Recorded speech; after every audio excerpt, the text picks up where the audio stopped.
everyone, this is Julie and welcome to my channel, Julie's Journey. For today's video guys, I'm going to cook a braised tofu, bean curd or tofu. So my ingredients are minced pork, this is the bean curd or tofu, and there's onions, green onions, white onions, and ginger. Gamitin tayo ng konting chili sauce, konti lang. At gagamit tayo ng salt. Gagamit rin tayo ng sugar. At ng black pepper. Cooking oil, of course. Olive oil. And a light soy sauce. So, now first, we're going to marinate first the minced pork. So, lagay tayo ng light soy sauce. So, 1 tablespoon of light soy sauce. And white sugar. Yeah, so this is for the marinate the minced pork.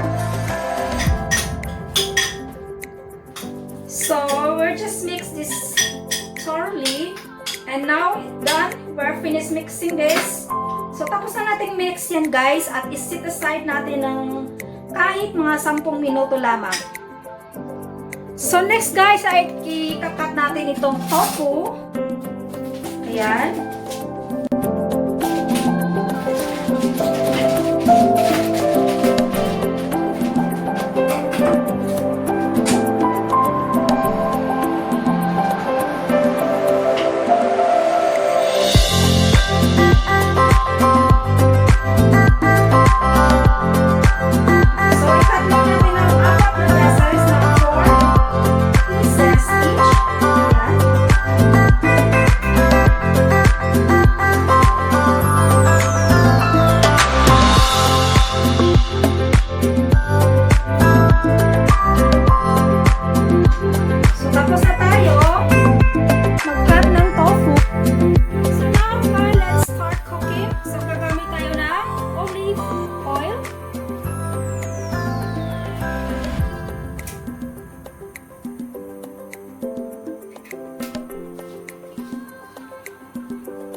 Cooking oil guys, yung ating olive oil, matika eh. Now we start to saute the ginger first.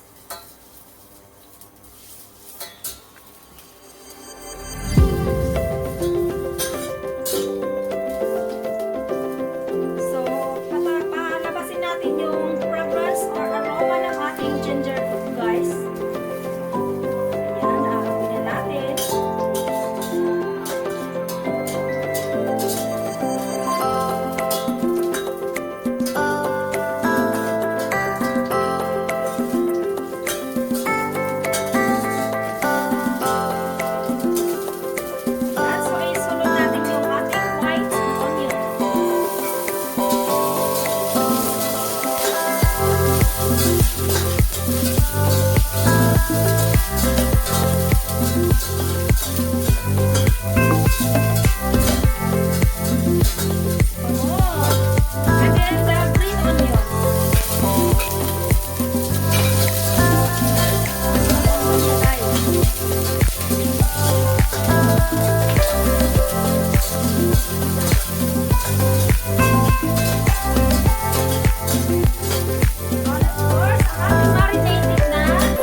Then maglagay tayo ng soy sauce.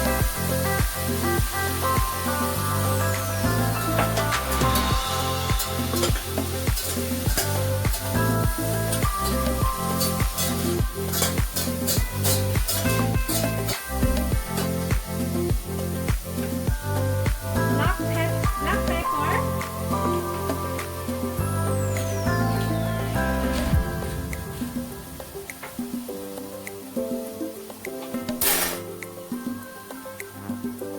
Sugar.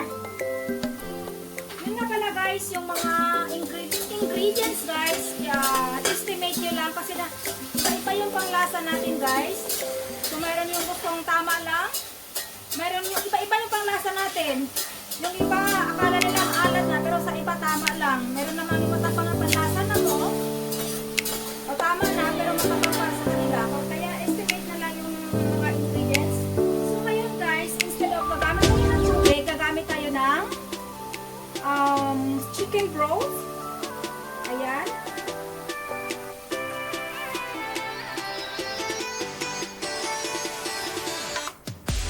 Ayan.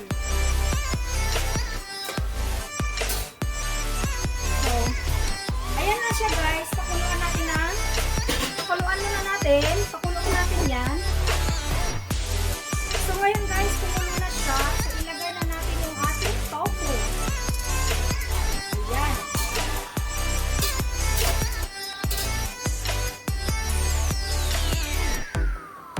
So, pakuluan lang natin to guys. Yan, pakuluan lang natin ulit yan. Hanggang maluto yung tofu. Siguro mga 10 minutes lang guys. 5 minutes or 10 minutes. Hanggang yung tubig na ma-absorb na siya.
you for watching, guys. God bless us all. Bye-bye!